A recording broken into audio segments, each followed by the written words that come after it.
সুপ্রিয় দর্শক, পুরাতন ঢাকার অত্যন্ত জনপ্রিয় সম্পূর্ণ অরাজনৈতিক সামাজিক স্বেচ্ছাসেবী ও মানবিক সংগঠন খাজা দেওয়ান যুব ঐক্য পরিষদ সংগঠনটি আয়োজন করে সিজন 3 ক্রাম বোর্ড টুর্নামেন্ট। এরই ধারাবাহিকতায় ফাইনাল খেলা ও টুর্নামেন্টে বিজয়ীদের পুরস্কার বিতরণী অনুষ্ঠান।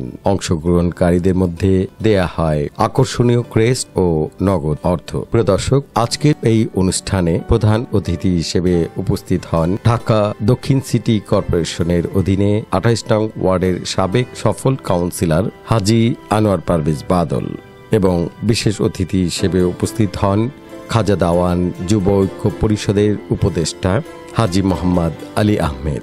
প্রিয় দর্শক, আপনারা জানেন একটি সংগঠন তখনই জনপ্রিয়তা পায় যখন তাদের সারা বছরের কর্মসূচি সফলভাবে সম্পন্ন করা হয়। তেমনি খাজা দেওয়ান যুব ঐক্য পরিষদ সারা বছর খেলাধুলার পাশাপাশি বিভিন্ন ধরনের সামাজিক মানবিক স্বেচ্ছাসেবকমূলক কর্মসূচি পালন করে আসছে।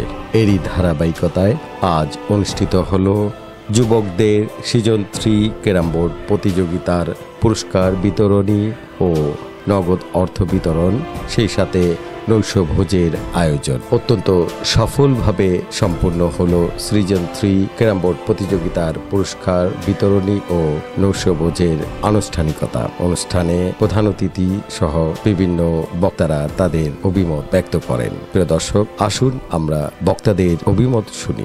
খাজা দেওয়ান যুব ঐক্য পরিষদ একটি অরাজনৈতিক সংগঠন। এটা আমাদের নিজস্ব অর্থায়নে এটা আমরা পরিচালনা করি। বিগত যারা ছিল উপদেষ্টা তারা যথেষ্ট আমাদের সহযোগিতা করেছে, টাকা পয়সার জন্য না, কিন্তু সময় এবং আমাদের কিভাবে সংগঠন ভালো চলে সবাই সময় দিচ্ছে আমাদের সাথে। আমাদের যে সাবেক চেয়ারম্যান ছিল কামাল উদ্দিন কাবুল, উনি অনেক ভূমিকা আছে ওনার আমাদের সংগঠনের প্রতি। আমাদের বর্তমান যে উপদেষ্টা আছে আনোয়ার পারভেজ বাদল, তিনি যে কোনো কারণে আমাদের সাথে অনেক সময় আসতে পারেন, করতে পারেন। এই প্রথম উনি আমাদের একটা অনুষ্ঠানে অ্যাটেন্ড হইতে পারছে এবং তাকে আমরা বলবো যে যতটুকু পারে আমাদের সাথে একটু সময় দেওয়ার জন্য, কিভাবে সংগঠন ভালো হয় এইভাবে একটু আমাদের পরামর্শ দেওয়ার জন্য। আমাদের কার্যক্রম অনেক ভালো। যত আমাদের সাবেক চেয়ারম্যান বাদল ভাই আসছে যখন, তো উনি অনেক সহযোগিতা করবে আমাদেরকে পোলাপানকে দেখে রাখবে। যখন যে সময় করে দিবে তখনই ওনারা একটা মিটিং করবে, হয়তো কোনো কার্যক্রম করবে। যত আপনিও ব্যস্ততা মাঝে আছেন, যদি এখন ব্যস্ততা বাড়বেই আরও, তো এটার মধ্যেই আমি আর বলবো, আমি আপনাকে ধন্যবাদ জানাই, বাদল ভাইকে সবাইকে ধন্যবাদ জানাই। আমি আমার বক্তব্য শেষ করছি। আল্লাহ হাফিজ। বিষয় হলো যে এই এলাকার একটা সুন্দর একটা প্রতিষ্ঠান, খেলার সংগঠন, এটাকে আমাদের সবাই সহযোগিতা দরকার। আমি আমার পক্ষ থেকে যতদিন সম্ভব, যতদিন বেঁচে থাকবো ইনশাল্লাহ আমি তোমাদের সাথে আছি, থাকবো ইনশাল্লাহ। সবসময় আমি সময় দেওয়ার চেষ্টা করব।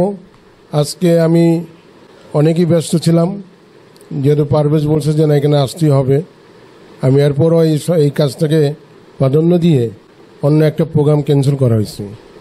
যেহেতু এটা আমার এই এলাকার, আমার জন্মস্থান খাজা দেওয়ান, সবার এখানে জন্মস্থান খাজা দেওয়ান, এইখানে একজন আরেকজনের সাথে দেখা সাক্ষাৎ হবে, এইটাই আমার মেইন, এটাই আমার প্রধান জায়গা এবং এই সংগঠন আমাকে উপদেষ্টা হিসেবে রাখা হয়েছে, এই জন্য ধন্যবাদ। আগামীতে যে কোনো খেলা, যে কোনো সময়, যে কোনো বিষয় আমি তোমাদের পাশে থাকবো ইনশাল্লাহ।